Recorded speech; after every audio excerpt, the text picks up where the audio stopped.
ప్రతి ఒక్కరూ ఆచరించాల్సిన నియమాలు. పెళ్లైన స్త్రీలు కాలిమెట్టెలు ఖచ్చితంగా ధరించాలి. గర్భం కోశంలోనున్న నరాలకు, కాలివేళ్లలో ఉన్న నరాలకు సంబంధం ఉంటుంది.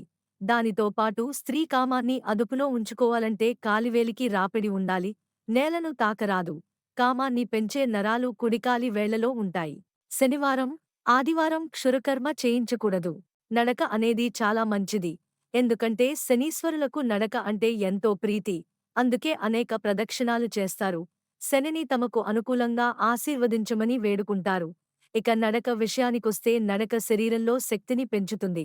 బుద్ధిని పెంచుతుంది. మనసుకి ఉత్తేజాన్ని, ఉత్సాహాన్ని ఇచ్చి సమస్త కార్యాల్లో విజయాన్ని తెచ్చిపెడుతుంది. పండగలప్పుడు ఖచ్చితంగా వడపప్పును తినాలి.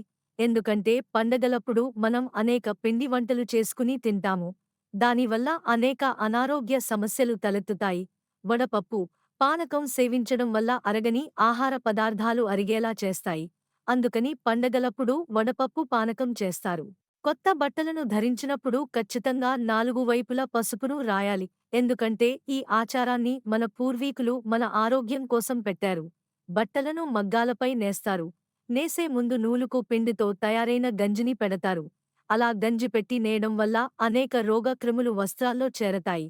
అలాంటి వస్త్రాలను ధరిస్తే చర్మ సంబంధ రోగాలు వస్తాయి. క్రిములను దూరం చేసే పసుపు నాలుగు వైపులా రాసి ఆపై ధరించమని చెబుతారు. పసుపు మంగళకరానికి గుర్తుకూడా. మేడి పువ్వులను చూడవచ్చు. తెల్లని కాకిని పట్టుకొనవచ్చు. సముద్రాన, నదిలోను చేపల అడుగులను చూడగలము. కాని స్త్రీ మనసులో ఏముందో ఎవరూ చూడలేరు. అంత జ్ఞోపము స్త్రీ మనసు. అందుకే అంటారు సముద్రం లోతు తెలుసుకోవచ్చు కాని ఆడదాని మనసు తెలుసుకోలేమని. పూజాదికాలు నిర్వహించేటప్పుడు, దానాలు, ధర్మాలు చేసే సమయాన భార్య భర్త ఎడమవైపున ఉండాలి. కన్యాదాన సమయమున విగ్రహ ప్రతిష్టల్పుడు కుడివైపున ఉండాలి. బ్రహ్మదేవుడు మగవాన్ని కుడిభాగం నుండి స్త్రీని ఎడమ భాగం నుంచి సృష్టించాడని శాస్త్రాలు చెబుతున్నాయి. శ్రీ మహావిష్ణువు తన భార్య శ్రీ మహాలక్ష్మిని ఎడమ స్థానంలో పదిలంగా ఉంచుకున్నాడు. నిద్రలో కూడా భర్త భార్యపై కుడిచేతిని వేసి నిద్రించే సమయంలోనూ రక్షణగా చూసుకుంటాడు. భర్త చేతి స్పర్శతో భార్య అనంతమైన భద్రతను పొంది సుఖంగా నిద్రిస్తుంది. శుక్రవారం, ఆదివారం, ఏకాదశి, అమావాస్య, పౌర్ణమి రోజుల్లో తులసిని, ఉసిరి పత్రాన్ని కోయరాదు. అలాగే తులసి మొక్కను నాటడం, తొలగించడం మగవారే చేయాలని మగవారు కోసిన తులసితోనే పూజించాలని శాస్త్రం చెబుతోంది. తులసిని కోసేటప్పుడు స్తుతించి, నమస్కరించి పురుషులు కోయాలి. తల్లికి నమస్కారం చేయాలి.